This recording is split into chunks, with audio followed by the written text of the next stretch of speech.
Hey, welcome everybody to the Lone Wolf Show. And I got a really good guest this morning coming all the way from Belgium. Man, what's going on? Manny the Bard in the house. Peace. Thanks for having me. It's evening over here. You can see it probably at the back. And I got some lighting on me like a holy man. So I hope you can see me all right. But thanks for having me. Great privilege. Yeah, absolutely. So we got like a 9 hour difference. So it's been difficult to try to schedule you. But man, I've been like watching your pagan music from afar. I've been watching your pagan music, and I'm really excited that you just dropped a brand new album, man. Where can we find this album? I know where to find this album, but I want you to tell our viewers where we can find this album. Everywhere. YouTube, Facebook, Bandcamp, and all the other music platforms. But it has to be on all music platforms because, of modern bullshit and shit. Can I curse, by the way? Yeah, sure. I don't see why not. Because I cursed like a sailor. Um, but if the people download it on Bandcamp, they get two extra songs and an essay in which I explain all the lyrics on the album. So it's better to download it on Bandcamp than on the other music platforms.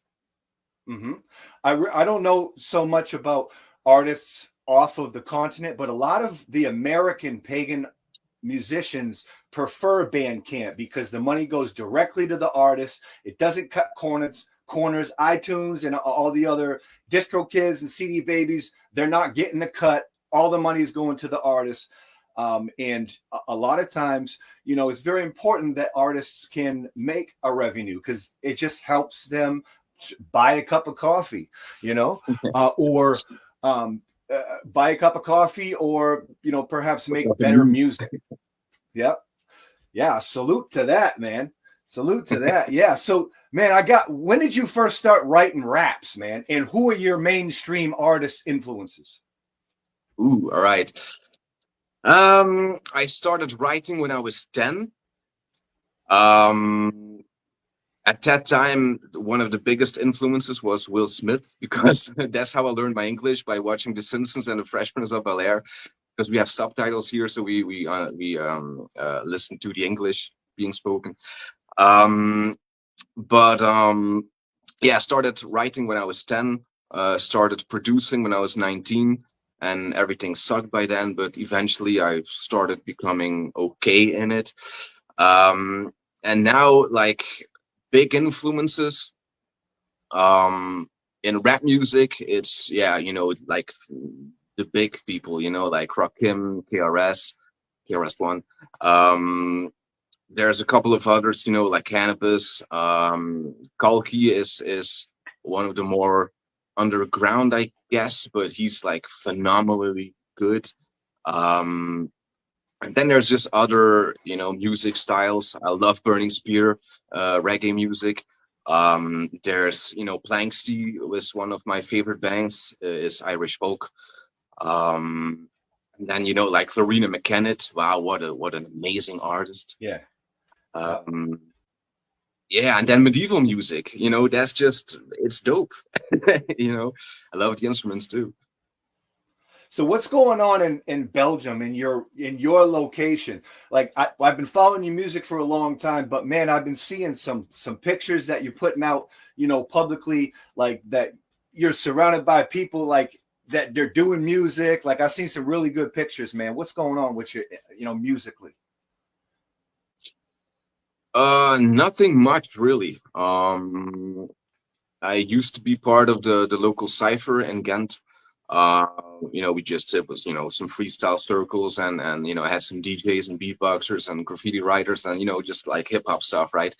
Mm-hmm. Um, and I translated the Hip Hop Declaration of Peace to Dutch as a sort of a reintroduction of the Hip Hop Declaration of Peace to that audience, and to make it a bit more readily available because like my English is kind of good, but Mm-hmm. I always think that just because people are hip hoppers that they just like randomly speak good English, but apparently it's not the case.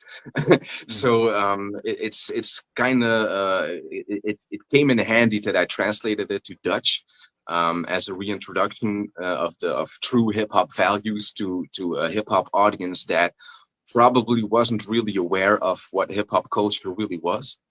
Mhm. And then I introduced the Hip Hop History Month in November. We did a couple of shows and stuff like that. But then I bought a house near the forest here and moved away from the city. So basically, I have almost no contact anymore with other hip hoppers. So I'm kind of Mhm. alone on that.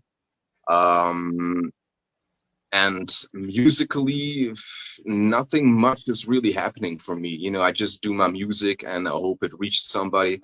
Um, which actually it really doesn't, because it's a difficult audience. I think rapper hip hoppers in generally don't really listen to a lot of folk music, and then you have Mhm. the folkies that typically look down on rap because what they think is rap is gangster rap or what they've heard on the radio, commercial bullshit rap. So they tend to think that it's music for stupid people or whatever, and I try to make it a bit more intellectual, and I think I lose audience on that. Mhm. So yeah, I'm kind of alone on this. I definitely can relate how pagan community in the United States receives what is pagan hip hop. And as a pagan hip hop artist myself, and when I was working with Club the Pagan Rapper here, another pagan rapper in the United States, we came to the conclusion that pagan hip hop will always be positive and it will always be against the norm of mainstream hip hop, where we're not going to, where our message isn't really like the bitches and the clothes and the cars and the whole persona, the negative aspects of the art of the hip hop culture. And when you start talking about you was in a cipher and there was graffiti artists and all that, I mean, did they have like break dances and all that? Because the culture of hip hop in America has changed like big time, and it's really interesting to see how all of that culture has caught fire worldwide. You know, where hip hop, came right out. I think it was like the Bronx, man, or like Yeah, Brooklyn or something. South Bronx, Sedgwick Avenue. Yeah, um see, true hip hop, man. The Avenue and all, man. That's what's up. Cheers to that, man. word up, word up. I used to want to be a hip hop historian, but then I kind of gave up on hip hop because they will always proclaim peace and love, but eventually they just want to be hard and shit. And it doesn't really resonate with me. But I had the luck, if that's the correct English terminology, but I had the luck of being part of a cipher that was kind of green. Like another dude was like also into shamanism, and he also rapped. A lot of people were like either like new age or hippies or something that was close to it. So we the conversations on um I guess preservation of land and stuff like that were existent there, but um also they're probably not really in existence in a lot of other ciphers. So I had that luck. And also Ghent being a socialist city, uh yeah, it sort of like had the right audience. um but yeah, again, usually rap is just even when it's positive, it just has that non-folk sound that I try to bring in it, and that just doesn't really resonate with people, I think. I don't know. Personally, I feel like hip hop is a lot of drums, you know, and I feel like drums is like, what I've learned in my own path is drums is the heartbeat of what music is, right? So drums is the heartbeat of paganism, right? So when we're Mm. hitting all these hard percussing and drums and we're rapping, or what we call, I mean, that it's poetry or a spoken word over that has like a linguistic twist to it, you know, flavor. So I mean, I'm not really sure. I think what's going on is that there's the mesh of pagan culture and hip hop culture, and it's become almost like a subgenre, right? And a subgenre that is rare, unique, and the ones that have pure pagan passion are doing it the best. Manny the Bard, you're doing it the best out there in Belgium. I got to hand it to you. I know a handful of pagan rappers. You're one of the better ones, man. And I'm glad to have you on the Lone Wolf Show, man. Where can we find your music? We've got you on Bandcamp. How do we find you? Manny the Bard, MINIDABARD, Manny the Bard. Just hit that Bandcamp up. Check out his new album. What's the name of the new album? All right. So the name, by the way, Manny the Bard, is, well, just a Dutch translation of Manny the Bard in English. Some people seem to think that it's French or whatever because of the the, but the is just the in Dutch. So Manny the Bard with DE, and then Bard is just like the English Bard. The album is called Magical Renaissance. That's just written correctly. Yeah, on Bandcamp, but you can find me everywhere. Basically, if you get a major site that you know of, like WordPress or YouTube, Bandcamp, Facebook, Instagram, you know, usually I'm there. So you can find me over there. And then the album itself, Magical Renaissance, I put it for the first time. I actually made it an album that you have to pay for. It's €10, so it's possibly like $10 or whatever. It's 13 tracks with 2 bonus tracks if you download it on Bandcamp.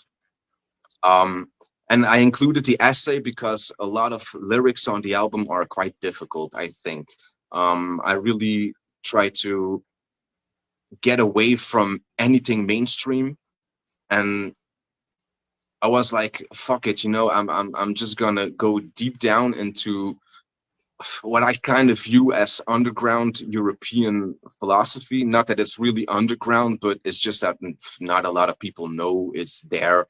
You know, like people like Giordano Bruno, John Toland, Spinoza is a bit more known, but still, you know, underground movements like Heresy of the Free Spirit and the Radical Reformation. It's all represented in the album. So the essay is a really a must-read essay. Yeah, I encourage people to download it just for the essay itself. It's a 40-page essay, so it's not really that long. I've written longer, but it's yeah, it's one of the best albums, no doubt, that I've done. I think my production has improved as well. Beat-wise is just like, yeah, kind of the same. I try to put in folk elements. But what you said about the drums, by the way, you said it was kind of like the heart of it, and it just reminded me of Lee Scratch Perry, who always said, you know, I don't make reggae music, I make a heartbeat. That was dope. Yeah. Yep. So that's awesome, man. Pagan rap on a world stage, Belgium. And Belgium is, from a discussion this morning with some dear friends of mine, Belgium is the home of chocolate. So do you like chocolate? Oh, wow. Yeah, I like chocolate, but most of the chocolate, well, most of the cocoa actually comes from child labor. So I tend to Oh. not really buy a lot of chocolate. Mhm. Well, yeah, a quarter of the cocoa produced worldwide is coming from child labor. Um, I will not say which company I have banned, but it's one of the biggest companies in the world that produce food. So I don't buy anything from them. It starts with an N and ends with E. Yeah, if I buy chocolate, it's like fair trade. Um, but I don't really buy a lot of chocolate. But yeah, Belgium has good chocolate, yeah, no doubt. But we have really good beers, Yeah. and I'm a fan of beer. Yeah.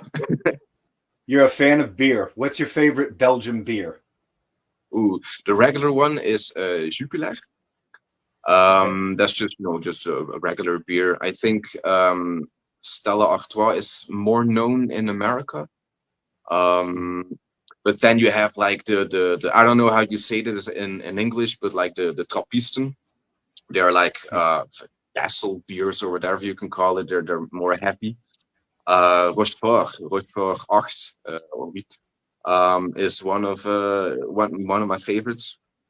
And there's a lot of beers actually that are really really good. We have a lot of beers.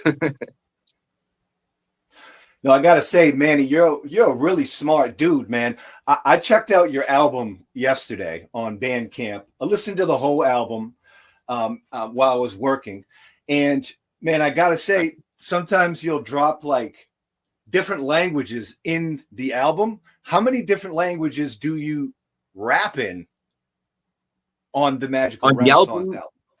yeah, on the album, it's four. Four. Yeah, but yeah, it's a tiny bit of German in the title track, Magical Renaissance, Okay. and then a bit of French and a bit of Dutch as well. Normally, I rap. Normally, I tend to do like 50-50 English and Dutch. Mm-hmm. Um, but since nobody really listens to me over here, I kind of felt like that Dutch doesn't really need to be represented because whatever, people from France, Germany, England, and especially from America or the United States, Right. listen to me more than the people from Belgium. So like, fuck it, like why include Dutch? So I have two Dutch tracks and a couple of Dutch verses. Mm-hmm. Um, my French isn't really all that good, but for some reason, rapping in it is kind of easy. So that Yeah. turned out okay, actually, except for my accent sometimes. Um, and then German, I understand a bit of German, but speaking it is more difficult, and rapping in it was really difficult. So I pulled it off, I think, but it'll probably stay with short verses in the future as well. Man, that very well could be why the French have such good poetry. That's just really It's interesting, man. easy. That's really Everything cool. ends with E. Allez, E. Right. Right. So that's really awesome, man. So you're rapping in four different languages. I mean, as an American, like I know English and I know some Spanish, you know what I mean? Because that's kind of the culture here. And sometimes I'll say a couple Spanish things, in the raps that I write. But man, I just gotta, man, you're rapping in four different tongues. Like that's got to be a special kind of mind. How did you learn all these languages? Is it common for somebody in Belgium to know four languages? Yeah. It is. Belgium is divided into like three language parts.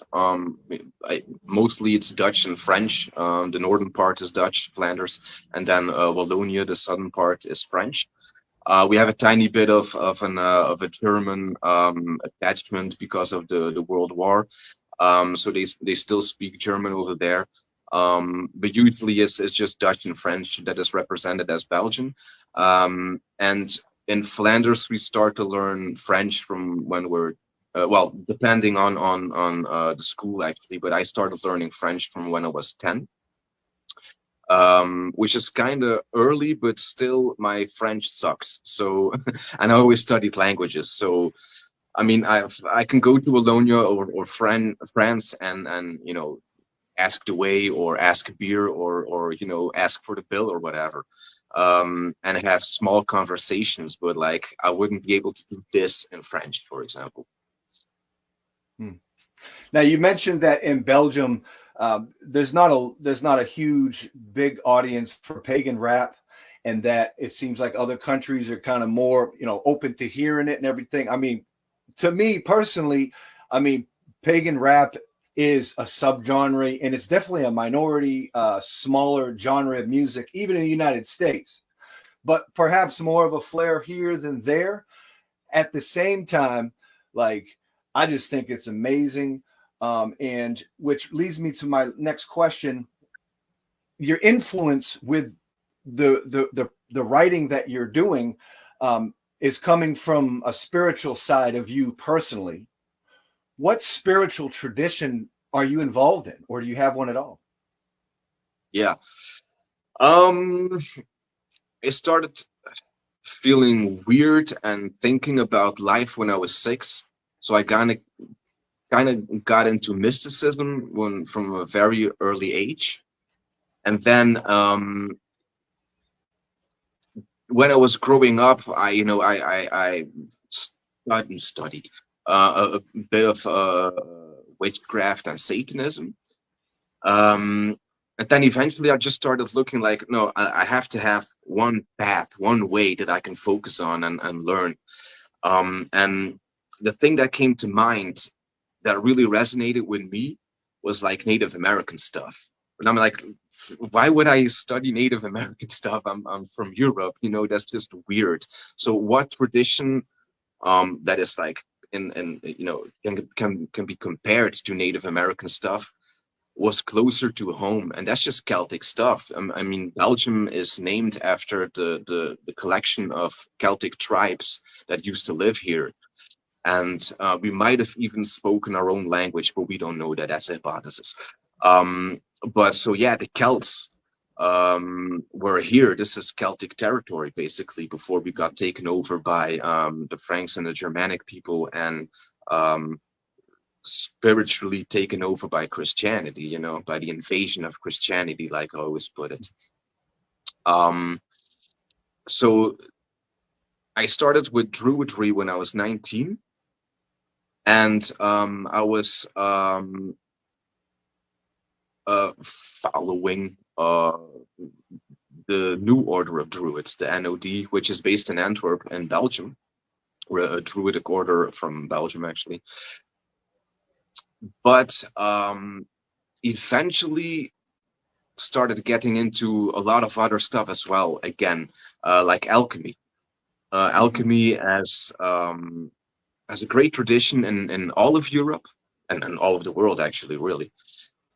And so that resonated with me as well, and it just tied in with all the mysticism and all the older pagan traditions. It just it all sort of came together. So I don't really view myself as only a druid, also an alchemist, also a mysticist or something. Do you say it like that? Mystic. Yeah. Oh, mystic. English Yeah, like yeah. mystic. Yeah. So yeah, druid, mystic, and an alchemist might describe me quite well. Do you like the occult? Well, I wasn't to Satanism, if that counts, but for me, what is really important is the land and the connecting to the land that you live on.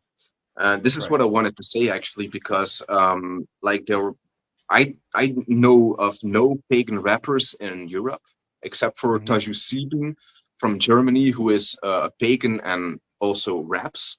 Shout out to Taju Sieben, by the way, but he doesn't really make pagan rap. You also have Manau, who had a world hit with La Tribu de Dana in the 90s. But that's where it kind of ends. But then if you look towards America, you kind of have, one or two pagan rappers that I know of, the ones that you mentioned. But you also have a lot of native rappers, indigenous people that are rapping. Those are dope too. And what I said before, that resonates with me as well. This whole everything that is Aboriginal, everything that is indigenous, it just resonates with me because we all think alike. We all know the same things. We are part of a bigger system. It's a cycle.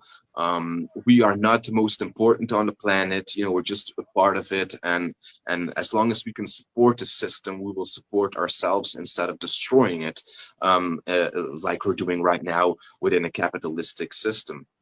And so I would like to say this before I forget it, but support your local native communities, support your local indigenous communities, because Europe has been completely taken over. Everything that happened to the Aboriginal communities everywhere, it happened to Europeans first, and we lost our complete traditions. We don't have reservations. We don't have old temples. Like the Cathedral of Chartres in France is built on a druidic temple, just like in Tijo, in I think it's Mexico or Guatemala. There's a church built on a Mayan temple. So it's everything that happened to them also happened to us, and the way that they can still manage to live their way, or try to hang on to their tradition is admirable, and what they do for the environment is extremely dope, because they're still fighting, what I'm saying, like that's dope. And so support your local indigenous communities, I would say. And yeah, native rap is dope as well, because I listen to, like, i love I love languages. Not that I understand everything, but like I listen to a lot of Portavoz, for example, from Chile. And there's like a lot of dope stuff like Subverso, Los Nin, and then you have the American rappers that rap in English. Superman, I think, is one of them. But they're dope as well, So and even though they're not pagan, because pagan is kind of refers to like European stuff or white people stuff or whatever, but it's all the same. We're the same people. We just live on different parts of the land, and we have to connect with one another, because we only have each other. Everybody else doesn't really support it or doesn't really comprehend what we're trying to say. It's just all capitalism is justified religiously. It's a religious justification that is given for going to work and sacrificing your life to the economy, which has become God, the God of the market. And that's a destructive way of living. But like it's everywhere. It surrounds me. I feel alone constantly, because basically everybody that I know of is either part of it or tries to get out of it. They can't, just like me. And the natives are still kicking it, so respect to them. Word up. Mm-hmm. And when you say indigenous, to me, indigenous means the land that you come from. And I feel like I'm indigenous, even I'm American. I live in North America, but I am indigenous to Europe.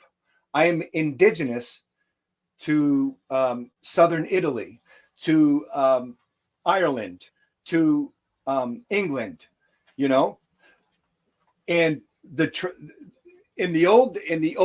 the ancestors scream that tribal living situation where the people were more in tune with the earth, with the mother. And I think what's going on here is the Native Americans have a lot more recognition of being close to the earth. So by you saying that colonialism infected the old indigenous ways of life for Europe, I think that's a very powerful message. And I think that's a message and a way of digesting, that the history of European shamanism is kind of has been taken from our ancestors, right? Mm-hmm. And I feel like you're right. We are all connected with Earth, because all of us, indigenous to whatever lands that we come from, we all come from the Earth. We're all going back to the Earth. Therefore, we are all brothers and sisters, and not so different. Do you agree with any of that? I get the love that you're trying to say, Okay. And I'm probably not gonna be quite popular if I say this, but I'll say it anyway. um, I not really agree with it. There's this thing in America where you're supposed to be well, I'll say it like this: you have racists and you have rootcists. Hmm. Racists focus on race. We all know what racist is. But Hmm. rootsists, they focus on their roots. And I think this is Okay.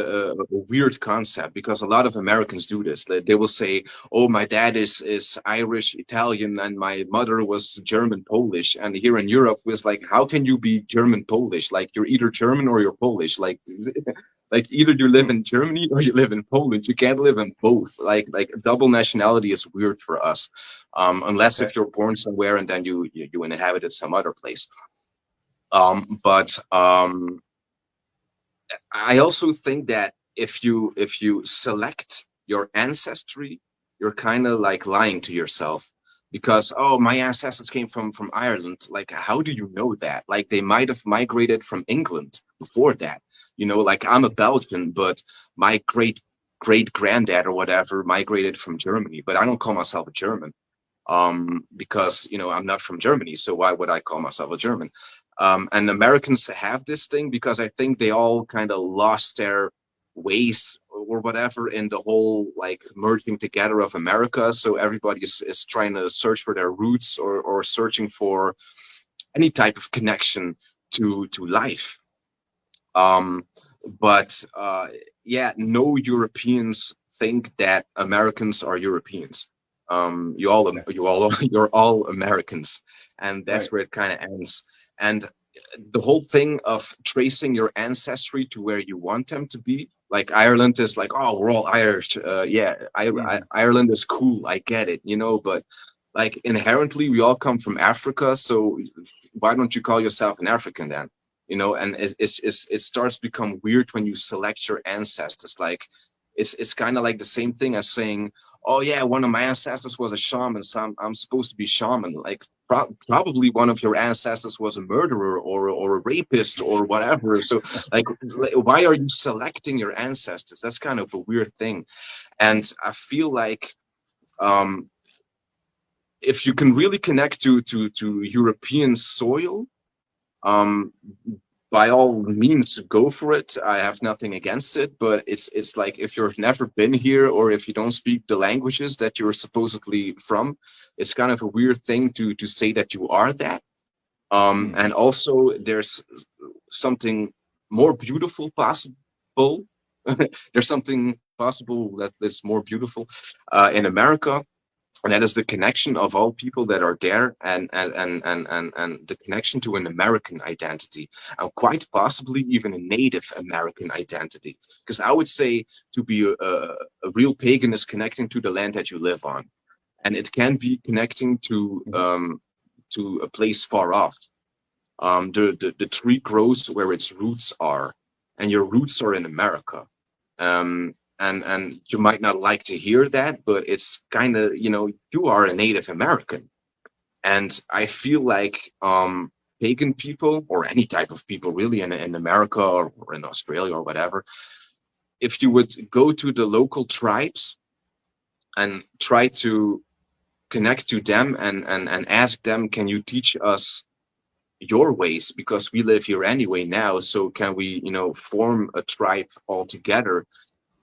I've actually heard natives, well, indigenous people from America say that that you will be welcome. um and so for me it's like, can you really connect to European soil if you're not in Europe? So I really don't wish to downplay your thoughts or like um your your drive to connect to the authenticity of life, which I applaud really, and if you have to borrow from European traditions, fine, whatever, take it. I don't care. But I, I'll reiterate it again, like no Europeans think that white people in America are Europeans. Hmm. Yeah, that can make sense. It makes me ponder DNA, or when, because I've taken my DNA before, and it will tell me geographically where the migratory patterns of the people in my family tree migrated to. And esoterically, occult wise, we all come from the dirt.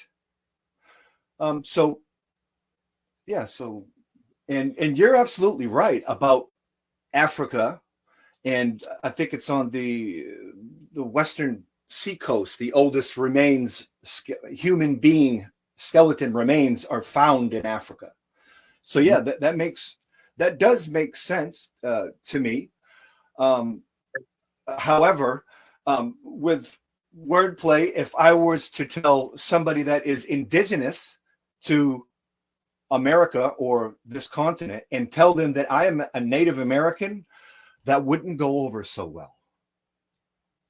Well, actually, I've watched a couple of documentaries on like reservation life, and I've his name is Peter something, I think.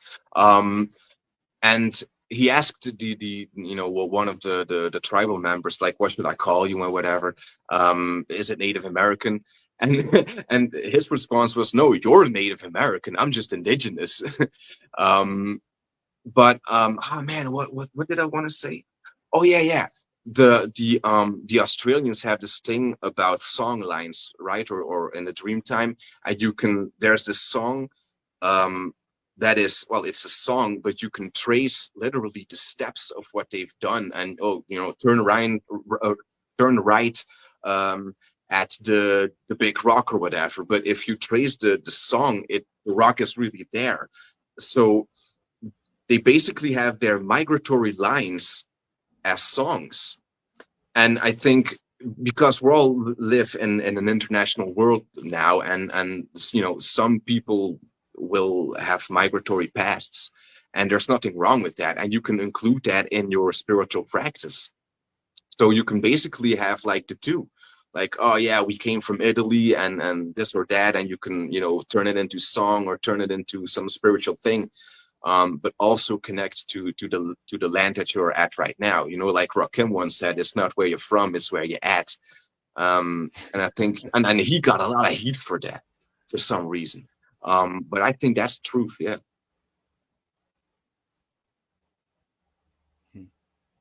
So do you plan on making any music videos for this new album that you've created? Yeah, I've done a couple. Magical Renaissance was like a sort of a clip. Sunlight Over the Hills is one of the more positive songs, because I don't really make a lot of positive songs. I wanted to really put something positive on the album as well. That's a clip, but it's just like the sunset and whatever. But I like the clip. And then of course there's Thesis de Magia, a song called after a book by Giordano Bruno, from Italy, by the way. And that's a dope clip. I know that you've seen it already, but of course you have to ask it. Yeah, that's a dope clip, and that's a dope song.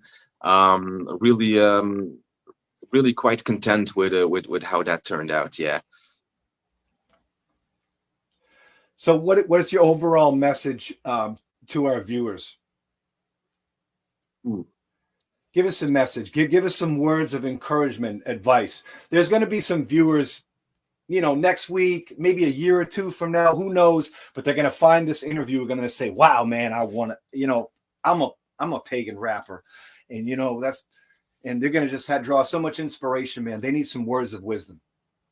The whole thing for me, it kind of starts with like, we got invaded, and everything was lost.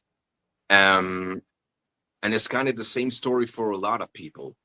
But in our minds, there are concepts that were put there that we tend to view as normal, but aren't really normal, and that are basically lies. We live in a culture.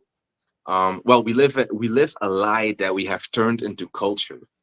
And one of those, and perhaps I'll insult people right here, but I don't care. But one of the biggest lies is anthropocentrism, the view that human beings are the center of it all. This is a Greek thing. But it got that view. The Christians inherited that or took it over and did something whole new with it, and even more dominating, because the whole Middle Ages was kind of like the play on more and more demonizing nature, not only putting literally demons in nature and saying, oh, nature is bad or whatever, but like really just downplaying matter, downplaying forests, downplaying sexuality, the body, everything. This whole mind over matter philosophy, this whole we're gonna put our minds over reality and suppress it and basically destroy it, because that's what happened. We destroyed reality. We are destroying matter, and that whole philosophy is an invasion of the mind, and those epistemological concepts we need to get rid of, and it's a difficult thing because they're fundamental. It's almost a fundamentalistic view. This eventually capitalism took it over as well, and we it's okay to destroy nature, or for reason nature is only resources, and you can destroy it because it will make the economy better. This is bullshit.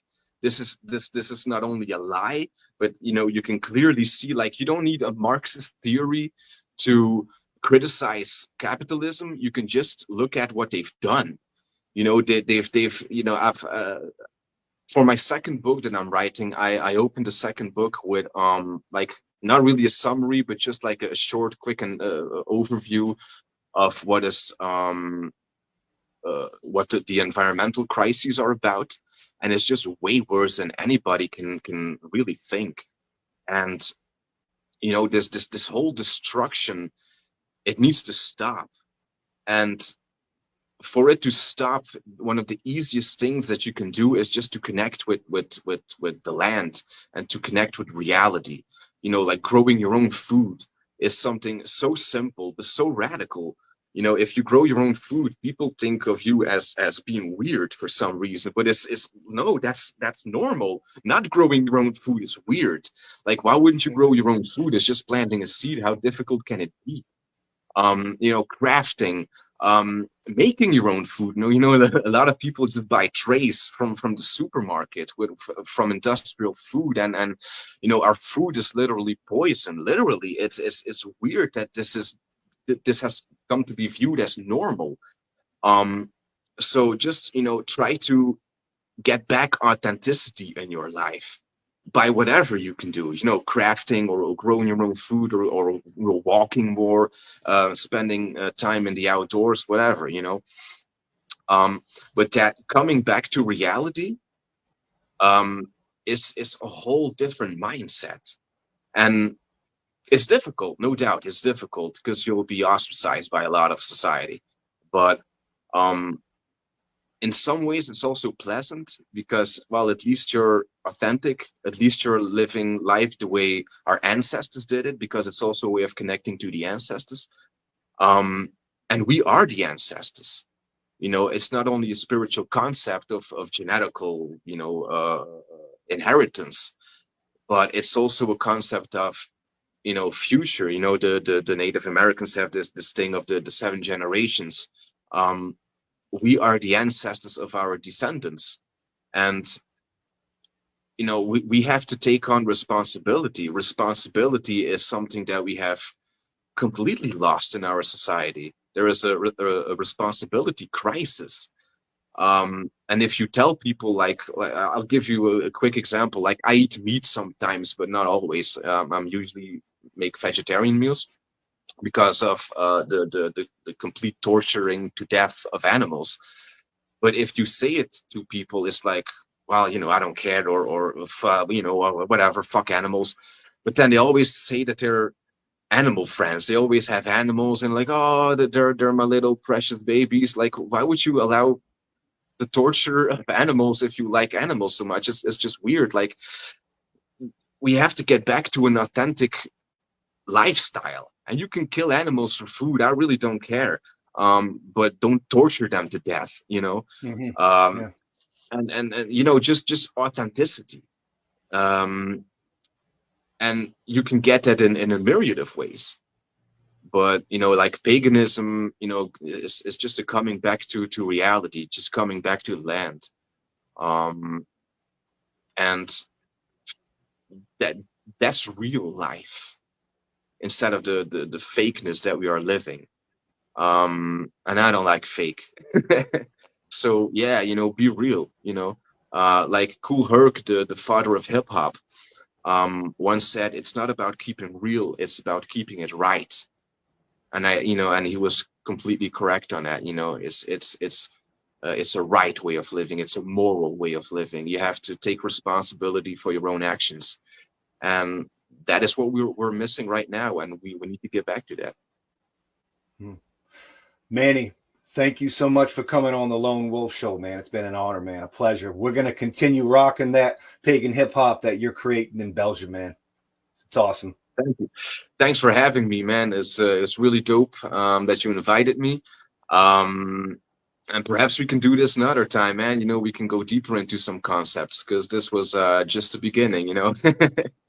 Sure was, man. Keep it right here. Witchcraft TV, the Lone Wolf Show, Manny the Bard. Tune in to the Lone Yeah, Wolf yeah, Show. Witchcraft Join us TV. as we embark an enchanting journey with the most renowned pagans of our time. From visionary authors who weave magic with words to musicians whose melodies echo the ancient rhythms of the earth, and witchcraft teachers who unlock the mysteries of the old way. With contemporary and historical witchcraft, man. Meet the authors who pen the spells and captivate our souls, man. Listen to the musicians who strum the strings of Gaia herself, the straight spirit and raw. Learn from the teachers who illuminate the path of hidden knowledge. Don't miss the exclusive series and interviews where mysticism meets the microphone, only on the Lone Wolf Show, man, where magic happens, man, and Witchcraft TV comes every weekday, Monday through Friday at 9 a.m. Witchcraft TV.